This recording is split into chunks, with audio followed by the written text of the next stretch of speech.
If you activate this dimension of energy, other dimensions of life will open up. One thing is, are you ready for those dimensions?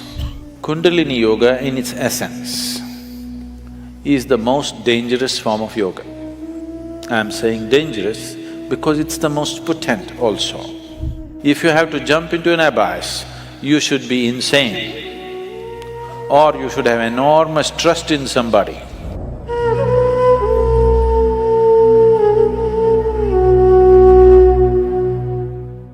So what is Kundalini? Right now, I'm speaking. This is Kundalini. You are alert and listening. If you are alert and listening, that is Kundalini. A flower is blossoming, that is Kundalini. A dog is barking, that is also Kundalini. Or in other words, the fundamental life force in the existence, we call it Kundalini. Now, within the system, within the human system, if you look at this as a kind of a life package, it's a piece of life. This piece of life is packed in a certain way with layers of this energy. One dimension of energy comes alive immediately because that is necessary for your survival process. The other dimensions of energy will not come alive unless you do something about it. Unless you're aware of it and activate it in a certain way, they do not come into existence, they remain dormant. The dormant energy is way bigger than the energy that is in use right now. To take care of your survival process, to live a physical life completely, to live a complete physical and intellectual life, you need to activate only about 21 of your chakras. Out of this 114, if about 21 of them are on, you will live a complete life. You will not feel any inadequacy. You will live a complete physical life. There'll be no problem with your life. You will think you're a great success, but you are only 21. That is less than 21% out of 114. Less than 20%. At less than 20%, you will feel like a complete life without any inadequacies. The remaining percentage of life, what is it about? It is not even needed if your intention is just to live well.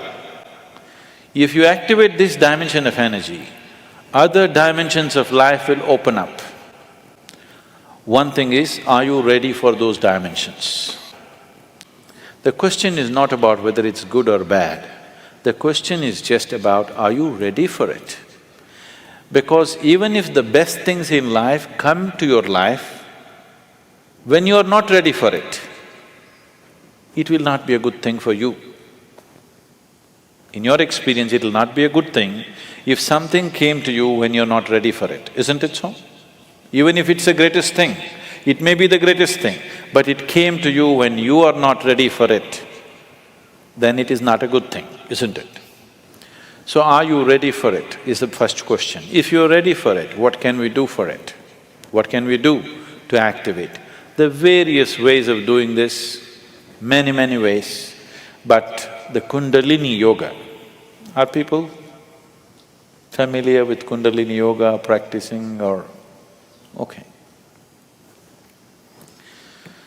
Kundalini Yoga, I'm not making a comment about anybody, okay? Kundalini Yoga in its essence is the most dangerous form of yoga. I'm saying dangerous because it's the most potent also. What is most potent is always the most dangerous, if improperly handled. There are various kinds of energy in the world right now. Even the electricity is being manufactured produced in so many different ways. One of the ways that we do it is through nuclear reactions, nuclear reactors rather. It is the most efficient way of producing energy that we know right now, but it is also the most dangerous way, isn't it? When things go wrong, they go seriously wrong. When they're going right, it is the easiest And the best way to produce energy on the planet is nuclear energy, actually. But when it goes bad really bad, like in ways that you can't fix it. So similarly with Kundalini Yoga, it is the most potent and it is the most dangerous. Without the necessary preparation and guidance, without expert guidance, constant guidance and observation, nobody should ever attempt it. But the problem is, books have been written about it and everybody wants to do the highest yoga. Nobody wants to start with A, everybody wants to start the alphabet with Z. This attitude itself is dangerous. What can be a life-transforming force can become a life-destructive force simply because without the necessary commitment and dedication and focus and understanding, it is being handled. Anyway, about rising the Kundalini. If the Kundalini rises, the dimensions of your life will change so rapidly that you must be willing to make the outside adjustments equally quick. Otherwise, things will fall apart in a big way. In the classical yogic traditions, there is a certain type of yoga we teach for people who live in family situations. There is a certain other type of yoga we teach for ascetics. In Isha we have both the forms. We have ascetic yoga and we have the general yoga. We will never teach you the ascetic form, that is the most potent way to do it. But it will demand a certain dimension of discipline and focus which your regular lives will not allow. If you do that kind of yoga, it will dismantle your outside life instantly. Now this yoga is not designed to dismantle your life, this yoga is designed to make your life happen better. When life happens better, when things happen better, you make more money, your business is going better, your profession is happening better, your generally, unfortunately, your longing to seek the higher becomes slower. Yes? So in the real sense, it is not the good way to do it, but it's the only way it works in today's world. And it's the only way it works for majority of the people. For a small number of people, we can do it other ways.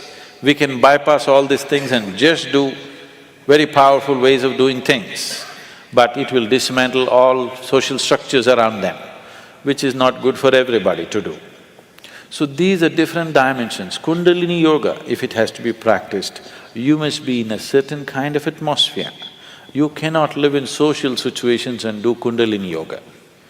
Otherwise, in the name of Kundalini Yoga, you're doing something simplistic.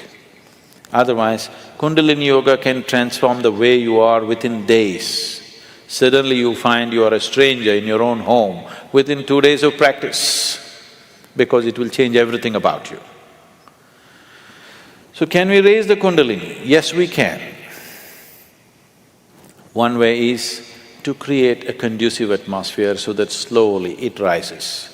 The other way is to provoke it in such a way that it raises quickly. If it rises quickly, then everything changes dramatically. If it rises slowly over a period of time, changes will happen slowly, you will be capable of handling these changes over a period of time. But if it happens very quick, then you will not be able to handle the changes. Things will look like things are falling apart. So there are different ways of doing this. How many ways? There are too many ways. I will not go into how many ways. There are so many ways of doing it.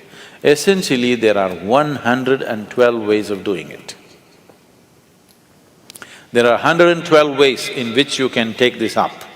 From the base to… for this you have to know the structure, otherwise it'll become very elaborate. Out of these 114 chakras, there are 7 which we recognize as 7 dimensions. Out of this, 6 are within the body, 1 just outside the physical body. So if you employ these 112 methods, you will handle the 6th chakras. The 7th one you cannot handle. There are 112 ways in which you can attain to a chakra which we refer to as Agna. But from Agna to Sahasrara, there is no way. There is no way to do it.